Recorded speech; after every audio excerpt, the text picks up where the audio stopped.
Okay, hello and good evening, early evening. The first day of shops opening up in London, and people are coming back to normality. We are Power London and 58 Wellbeing. We'll keep on going with our webinars to help everyone with their health and well-being. We did that during lockdown, and now we're doing that during coming back to normal life, which is a fantastic time to actually have our lovely therapist in today, which was funny. We just discussed your name and talking about emotional intelligence. And Simera, who is actually today, I learned what it is in real life, being in present and being now. So your name is actually represent what you're doing here and definitely what you're doing today to help us.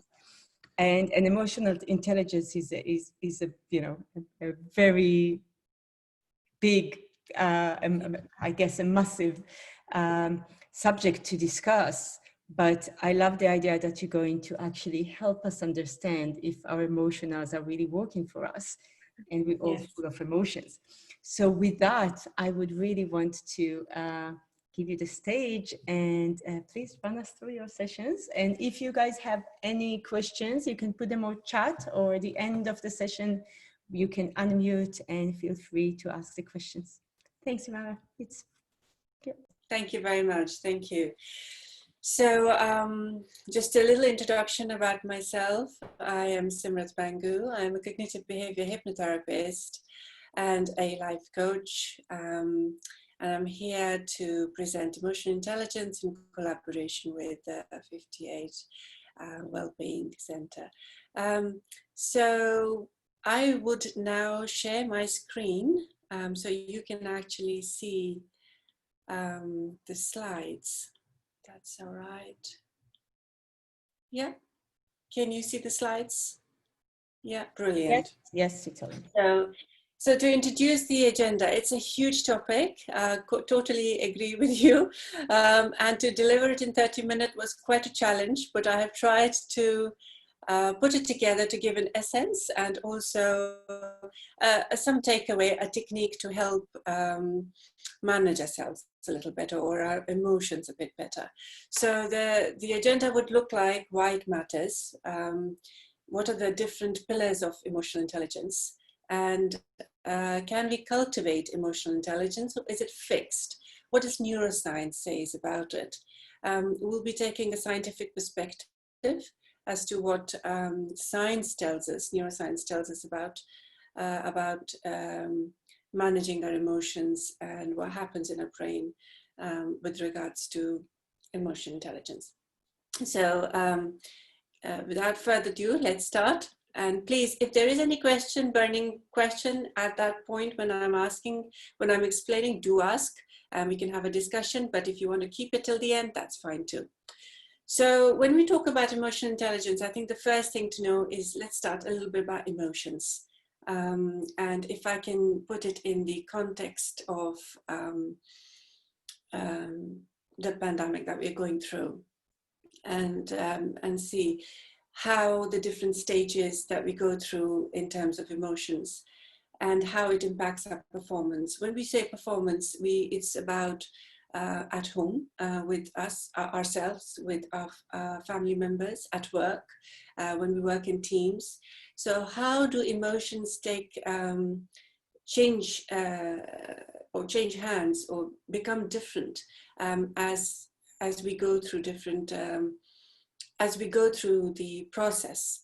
So, for example, in this situation that we find ourselves together in, when unexpected change takes place, and it's a kind of a loss. It could be a loss of freedom. It could be loss of a relationship. It could be a loss of anything, of any kind, where these emotions can get triggered. The stage one, you'll see it is a shock to the system, and we can go into denial.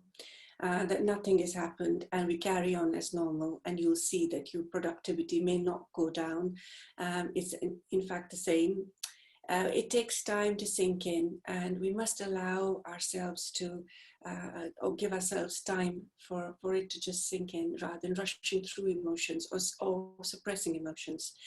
After denial, we'll see that generally we go into anger, because if something is important to us, it's taken away and it's a loss, we may feel angry about it. And it could come in different forms for different people. And after anger, when we really start to take on board what's happening, comes the dip, which is depression or sadness. A prolonged sadness would be depression, but it is a low feeling.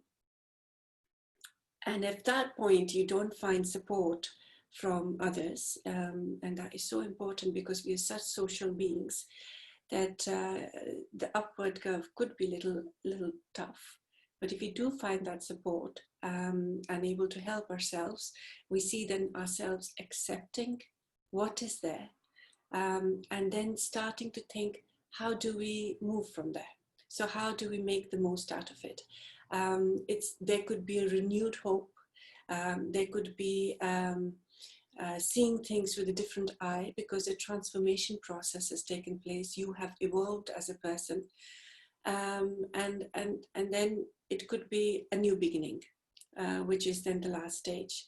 But the key here is to understand with emotions is we must not rush them. People who have gone through difficult time in their lives and have had the right support, you will find that those people may be able to come out from stage 1 to stage 3 rather quickly. But the ones who haven't experiencing for the first time will take their time, and it's okay, because we all are evolving at different time. But the very fact that you understand this change curve and the way the emotions go, it helps you to understand what's happening within you. It helps you to manage yourself better, but also it helps you to understand what's happening with the people around you, your near and dear ones, and which stage they're at, because you will be able to observe that and then offer support. It could be communication, it could be reassurance, or any other kind of support, loving and caring support that they require. So that's a little about emotions, that they go through different phases and one must not rush them. And in fact, we need a lot of support, and we must ask for help and support. But we won't if we don't know how this curve is taking place. So that's a little about the emotion before I wanted to go further into this topic. But why it matters. So it's generally said EI is a strong predictor of happiness in personal and professional life. And we will see why as we go into the webinar. 90% of top performers are also high in emotional intelligence. And someone with high emotional intelligence has higher chance of promotion over someone with high IQ. And in terms of people who are not working as in teams or outside in corporate world or any other area, but they're at home, they're homemakers, or they have working from home and they're more interaction with family members, you will find that people with high IQ also are able to bond better, have that relationships are much more healthier, the ones they bond in. So leaders also, we find that effective leaders have got very high IQ. So a lot of benefits there, but why is it all that and how is it different from IQ is the first question that might pop into your head. But what is IQ and what is EI, emotional intelligence? Anybody who would like to contribute to this? Because I do want to make it interactive, otherwise it gets very boring listening. So anybody who knows what's the difference between IQ and emotional intelligence? Yes? Everybody No? okay? Yeah, if IQ is intelligent, and that has the marks of, like, you know, we can be in different levels of IQ in order to respond to different things. I believe that emotional intelligence, there's no like a level of, like, it's actually scientific, but it's actually our emotional reaction to things. And some people are more connected to their emotions than other in order to react in one way or another. But I may be completely wrong. So it's a guess. No, it's fine. So I would say that absolutely no. We'll go through it, and then in the end, you can see whether your answer was right or not, because I don't want to take the suspense away. So IQ, yes, is absolutely ability to learn. So we may be very good at learning things, and but are we good with emotional intelligence? That's a question, and it's different from IQ. And let's find out then what is emotional intelligence. Okay. So in this 30 minutes, well, whatever time is left, I'm going to quickly give you a sense of emotional intelligence. So it has 4 pillars, broadly speaking. One is self-awareness, because the journey starts from you. So if you're not self-aware, it's very difficult to connect with others. And I'm going to define, if I hold that part a minute, I'm going to define emotional intelligence at the very end of the webinar with you. So we come up with a definition, seeing what the facts are, and then see what we think is emotional intelligence.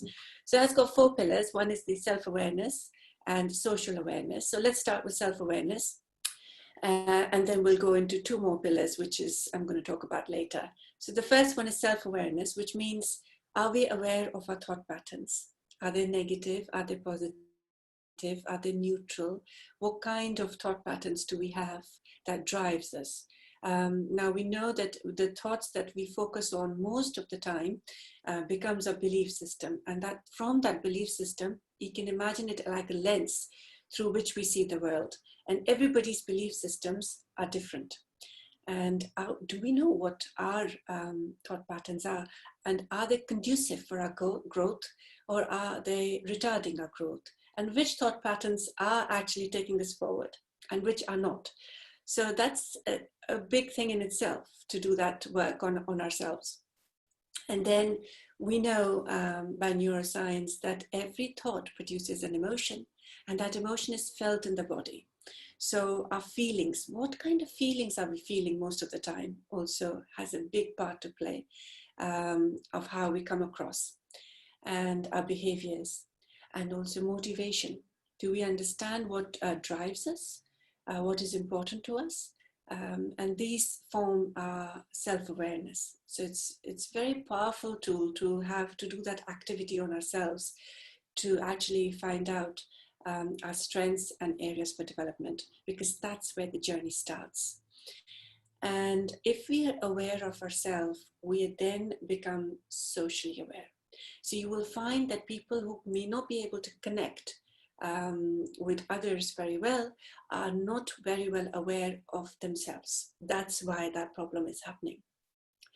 So if we can empathize with ourselves, that yes, we have our strengths, but we also have areas of development, and we also feel bad sometimes, and we also feel good sometimes, we can be self-compassionate.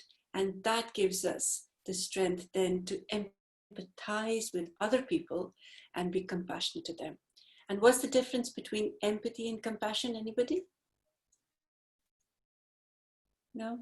So empathy is to enter the other person's shoes and see their life from their perspective, not from your perspective, but at 2 levels. One is at mental level, so seeing their thought patterns and what influenced that thought pattern, the culture, the people, all their education, where they've been brought up. All these will have an influence on your thoughts. But also at an emotional level, what are they feeling? Why are they behaving in such a way? That's empathy. So being in their shoes. But you can't do that if you are not aware of yourself and you can't empathize with yourself. So that's a very important element, empathy.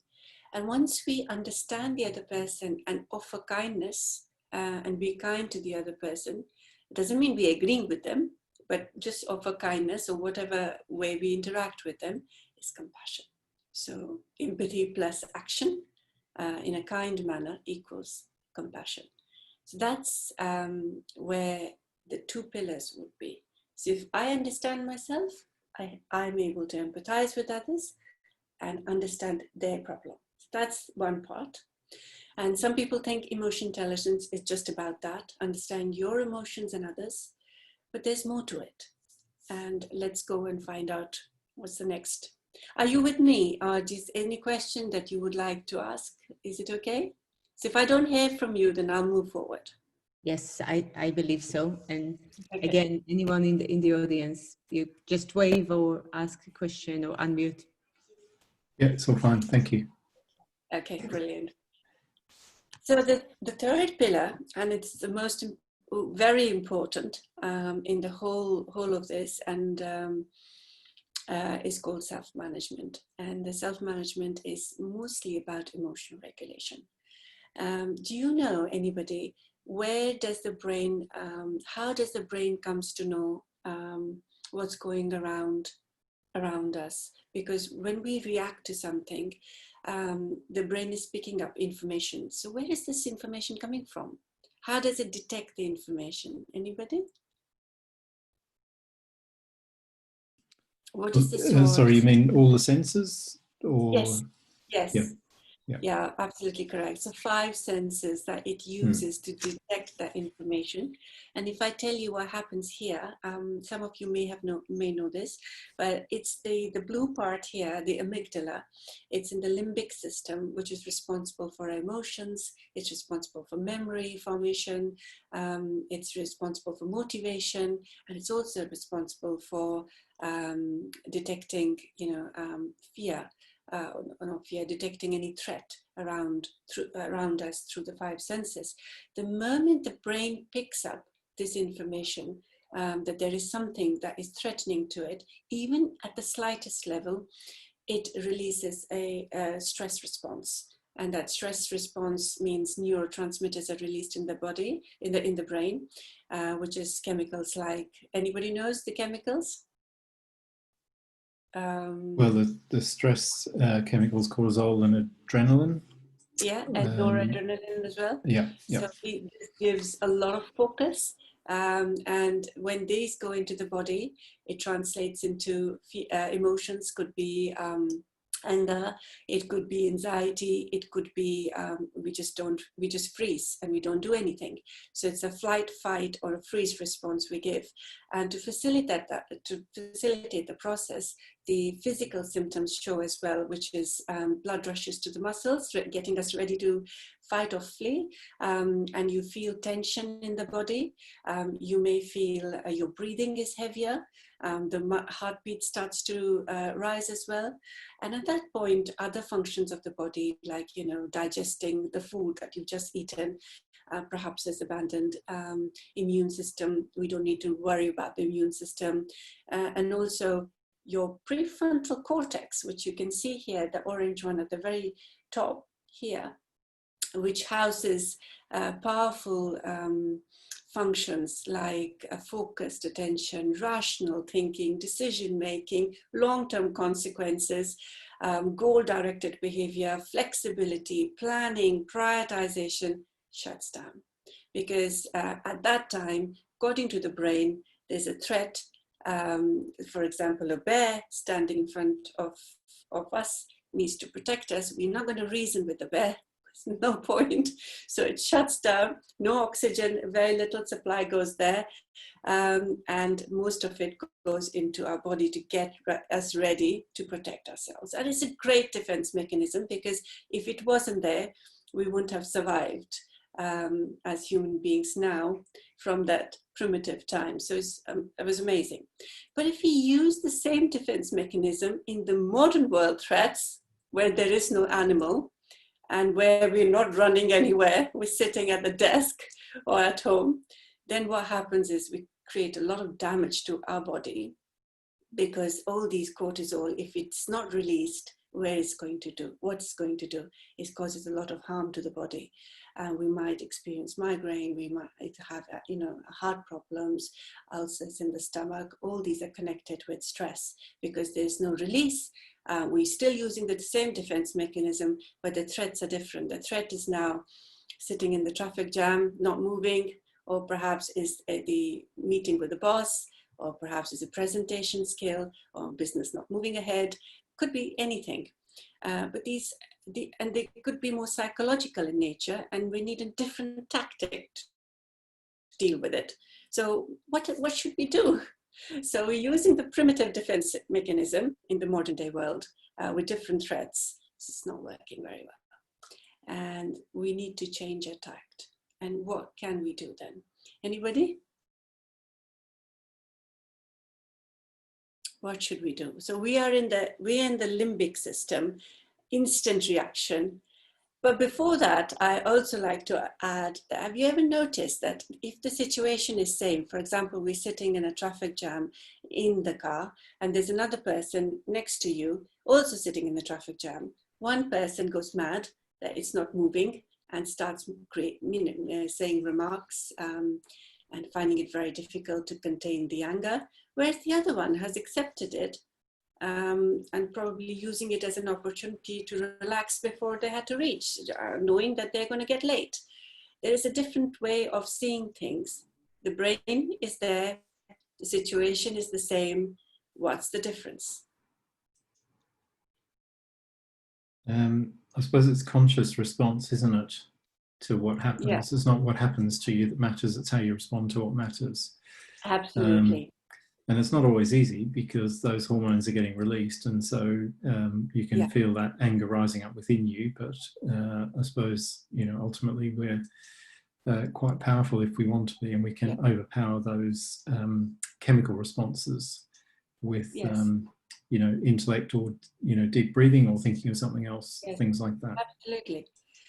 Spot on. So what the other person has done is exactly what he's reflected upon this. He knows or she knows that there is this prefrontal cortex, which obviously if I go into these emotions, neuroscience tells the oxygen will not be supplied. The pathway between emotional brain and the prefrontal cortex, the rational brain, is blocked. So we need to then first realize self-awareness that emotions are coming, which are not helpful. So we need to be aware of that. And the second step is to say, okay, how do I switch the prefrontal cortex back on? What is the technique?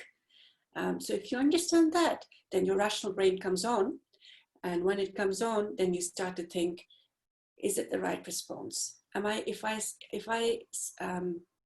Somebody's shouting at me, if I speak back, what are the long-term consequences? Am I interpreting the situation right? Why is he doing this? So we move from what is happening to why it's happening. And I think that is the key here.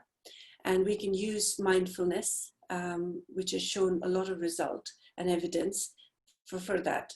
And there is a small technique that I have, but before that we can look at the benefits of mindfulness, and that's reducing anxiety and stress, improves productivity, it gives freedom to choose action. So you're in control now, because you may have noticed that, if you react from the emotional brain, you may abuse somebody or say hurtful words or even use physical aggression and later on regret.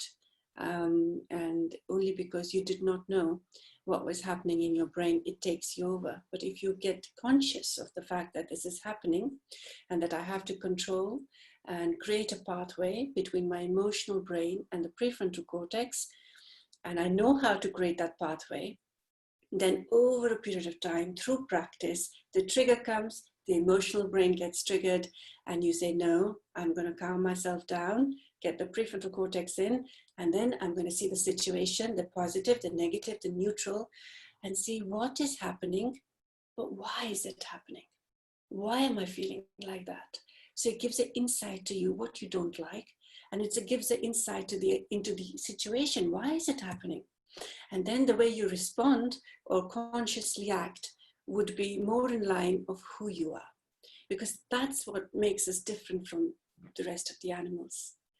Because the mammals also have that limbic system, but the humans have the prefrontal cortex, which makes them different.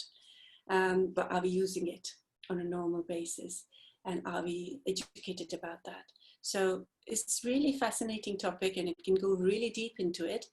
But for now, I thought you may be interested in knowing a technique where you can actually stop yourself and get that prefrontal cortex engaged. There are lots of techniques, but I've chosen one so that you can be more in control. And remember, initially it will be difficult. You may get hit and miss, but continued practice is going to create from a foot trail to a superhighway between the emotional brain and the prefrontal cortex. And the next time the trigger comes, you don't react. The small things in life are not going to make you reactive. You'll be able to respond very well, feel in control, your self-confidence goes up, you know, the way you come across with people, your relationships, and self-esteem goes up. Your mental well-being is there, and also your immune system starts to function better. Your body starts to function better. It's just not mental well-being, it's health benefits from all sides. It's just enormous. So here's a technique that I've chosen. It's a mindfulness technique, and it's called stop. So we will practice it now, but I just want to give you a little idea into what it means. You may have come across this. So we can always say when we're feeling the strong emotions at that time, to say, you know, there's no animal. I'm not under physical threat. I don't need these huge emotions and an explosive reaction. So at that moment, you can remind yourself to do this technique. What does it stand for? S, to stop, to stop. T stands for take a pause and just breathe. O is to observe yourself and the environment. And P is to proceed with what you think is the most best thing to do at that time. So by the time you finish doing the stop, the brain will get the time to recalibrate, reset. And that's the time when you come out of stop, you will have the PFC on board now. So you'll have the emotional brain, you know that you're feeling something, but you also have the PFC on board to say, why am I feeling like that? And how am I going to proceed? The why is very powerful because it takes you from judgment into curiosity. And that's where the wise mind comes in, right? So we're not just animals here. That's the emotional brain, but we're not robotics either. I mean, we just can't be rational all the time. We have to have both because this aligns us with our values. Obviously, we are hurt, so we don't want to suppress that, but we want to know why we are hurt so we can problem solve. So then it becomes very powerful. So it's like this. So let's do the stop technique, if that's all right with everybody. Yeah, so if you just make yourself comfortable and feet flat on the floor and just relax and just breathe in. Just make yourself very comfortable, relaxed. Set an intention to just be in the present moment and just breathe in and breathe out. And breathe in and out. And see if you can take some longer inhalations so you can feel your belly coming out. And when you exhale, you feel your belly contracting. So to facilitate this process, maybe you can count up to 7 when you inhale and count up to 11 when you exhale. So your tummy is completely weakened. There's no air in it. So let's start.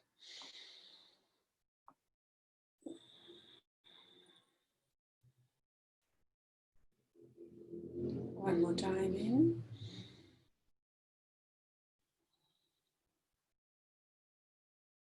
And one more time in. And out. And just relax and do nothing. And just allow your breathing to take its normal course, normal action. And observe the breathing happening all by its own.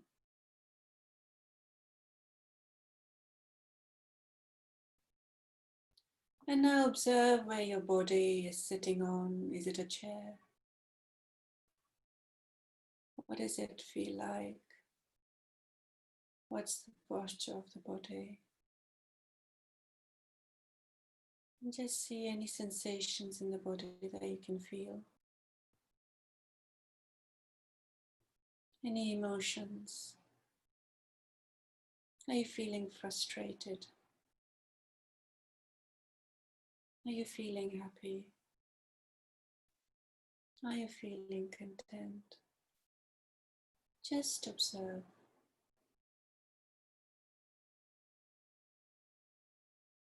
Now just see if your mind has been distracted. Has it left you from the present moment? If you feel that it's gone away, wandered away, which it does, gently bring it back and focus your attention on your breath.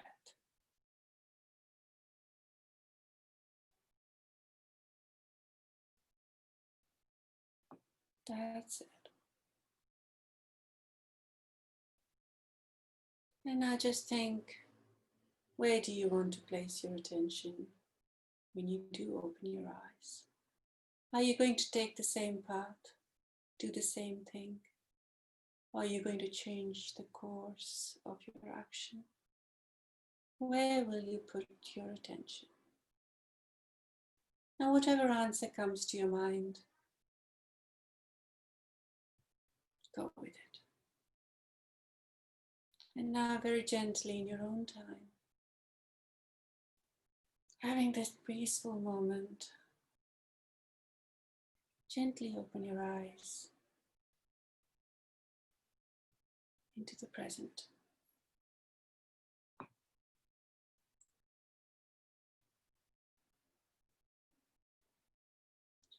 So then, if you're back, does it give you a little breather from all the chatting that I've been doing? Suddenly, do you feel a little bit more calmer and relaxed? Yeah. If you could do this 3 or 4 times, even if you'd have a meditation practice in the morning, it will really help you to build that pathway from your emotional brain into the prefrontal cortex. It's only because we have to repeat this process again and again for it to start developing from foot trail to a superhighway. And when it becomes a superhighway through practice, because we do get caught up in stress, we do get caught annoyed, a little irritated, and that's a great opportunity for us to experience this. And if we can do that, then over a period of time, it becomes automatic. And that's called neuroplasticity, which means that any activity, any thought, any feeling, any experience, any behavior, repeated again and again and again over a period of time, creates a pathway which then becomes a super pathway, and it becomes automatic, and it becomes a habit. So then it's easy. It's all about training the brain, but also more importantly, why do you want to do it? What are the benefits? And everybody will have their own whys. So it's important to get in tune with your why, because that will be the driver force. So let's go on to the next one. So do you think that if you are self-aware and you can empathize with others, understand them both at emotional level and mental level, and then you're able to manage yourself better through this technique or any other technique, you're then able to be a diffuser in stressful situation? Are you able to see yourself as able to influence others, perhaps make them calm, perhaps have a vision of where you want to go, what outcome you want, and then bring people on board and get the facts out and not opinions? So you will think in a very different way because you're now consciously acting. So the relationships will be very different. It's not attack. It's about, let's do it together, if possible. And if not, then you know what course of action to take. So less of self-misery here, more in charge, more in control. And leaders have this quality. They're able to self-manage themselves very well and see the bigger picture. And that makes them different. That's all that is. So So then can we cultivate emotional intelligence? Then if we know these 4 pillars, which is self-awareness, social awareness, be it in teams or individuals, and then we have the self-management, and then we can manage our relations better, be it at work or home. We are able to manage conflicts better. We're able to communicate better. Obviously, that requires assertive skills, that requires training in conflict management, but that's separate. But the essence started to build. And we are understanding now what is emotional intelligence. So then, do you think, are people born with it? Or do you think we can cultivate it? Anyone? Sorry, I don't seem to be doing all the talking here. Well, we're social animals, so I think we're born with a certain level of this, and it gets conditioned out of us. So then we have to kind of relearn it. Yes. Yeah, totally. So do you think we can then cultivate it? Yeah, it takes practice. I mean, I think the more you've been conditioned away from it, the more work it requires to, cultivate it, in your words, to get back to, where we want to be. Yeah. And I think, do you know one area that we can really work on? What would you say that something that would be really helpful to work on, which can come as a block between getting from a limbic brain into the rational brain? Well, definitely breathing. I think, as Yeah. you've just done with that little exercise there. I'd say meditation is another, or being mindful, having the practice of mindfulness is a third. Things like stress management, which includes everything from nutrition and the environment that we're in, to sleep, to toxic or non-toxic food intake, caffeine, things like that. All of those things can help us. Yes, totally. And is it something that we are trying to steer away from or trying to tone down? Is it what is in the limbic system that gets overactive sometimes or gets triggered very quickly? What is it, the main function that leads to the stress response? Well, are you talking about it being overstimulated and all the dopamine shots and everything? Like, yeah, living in a social media not world? put it very well. Yes, it's. I was focusing on. Maybe I haven't put it right, but it's the judgment. We become very judging of others. The small things also we start judging, and it can get very overactive if we don't keep it in check, because ultimately it's designed to protect us and keep us safe. But it can be triggered at the very slightest sense of threat. But are we perceiving things right? Are we, the media, the way we're brought up, are we unnecessarily judging people? And it's inbuilt in us, so we are triggered all the time, and it becomes our nature. And obviously bigger things trigger it, we give a bigger response, but are we triggered most of the time? So the limbic system would be more characterized by the judgment, although we cannot alleviate ourselves from it because it's safety measures, but we can balance it with the rational brain, and that balance is the wise mind. And that is emotional intelligence. That's the definition of it, if we like to use that. So then it comes to, I'm conscious of the time, but I think we're going to end it by asking if you are interested in emotional intelligence and you're fascinated by this topic and you want to know where you are, because the first thing to do is to start a journey on anything, on any development, is to understand where am I in the assessment. If I take an assessment, where am I, what stage I'm at, so I can develop further, and what areas I'm good at and what areas I need to develop. So for those people who are interested, here's a link. If you take a photo of it, I'm sure you might get the slides, I don't know. But if you take a photo, you can actually go and take a test. It's a quiz, and you get a response there. So you know where you are, and if you like to take that journey, then you're ready to embark upon it. So I'm open for questions. I hope you've enjoyed it. But yes, if there's anything that you want me to go over, please do ask.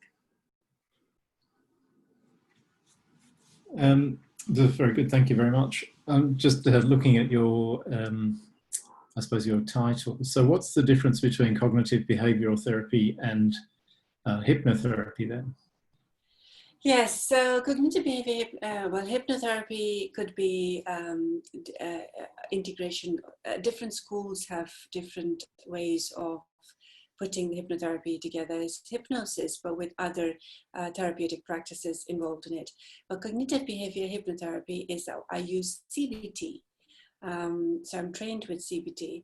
I'm trained in mindfulness and hypnosis. So we integrate these three things together, because evidence has shown that if we use CBT and then hypnosis, the effects are long-lasting.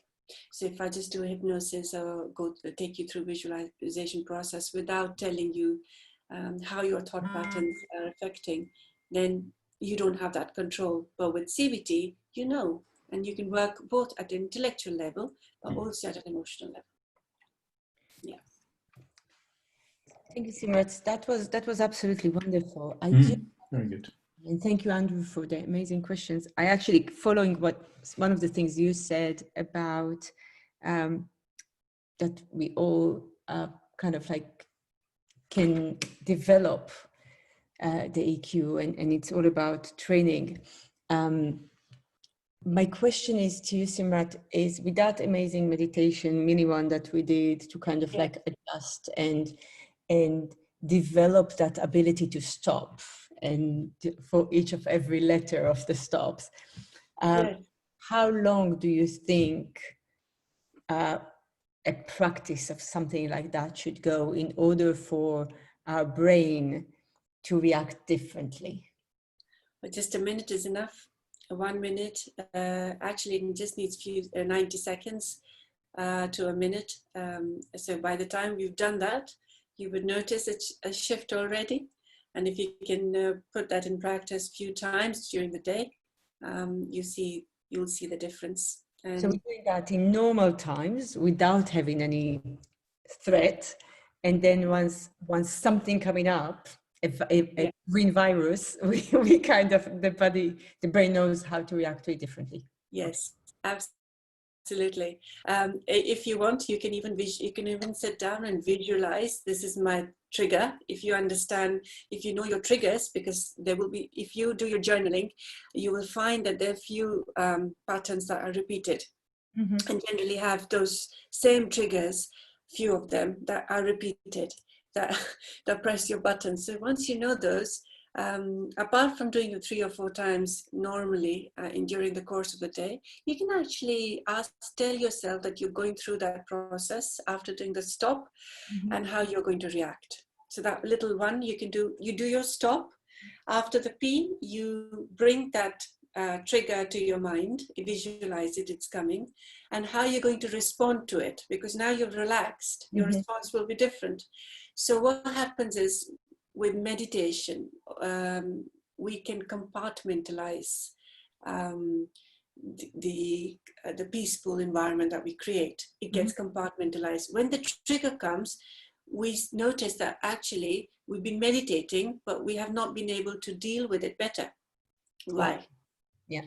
And if that is the case, the why is that it got compartmentalized. But if we can use the meditation or a stop technique and then visualize the trigger and how you're responding, then it gets connected. Okay. With those, because it's going through those neural circuits. The key here is the brain doesn't understand the difference between a thought and a reality. So if you can visualize it, according to it, it's happening, and you're given a different response. So it's connecting. And with repetitive practice, you will see that when in reality it comes, the neural pathways have been remolded, and maybe new synaptic connections have taken place, depending on how you're visualizing it, and your response is different. And that gives a lot of empowerment to us. It gives a lot of power. That's an amazing tip. Okay, thank you. Okay. Thank you so much. No, thank you very much indeed. Thank you. It's a pleasure being here.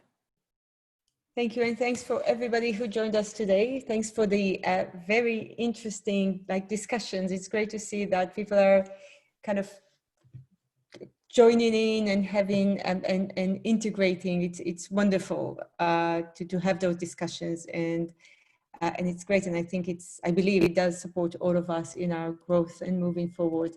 So thank you. Have a lovely evening. Enjoy the wonderful week. And we have nutritionists coming tomorrow. Hannah will come back, and we do have a different session every day. So please do check on our website and join us for continuous of living healthily with a full, joyful lifestyle. Thank you.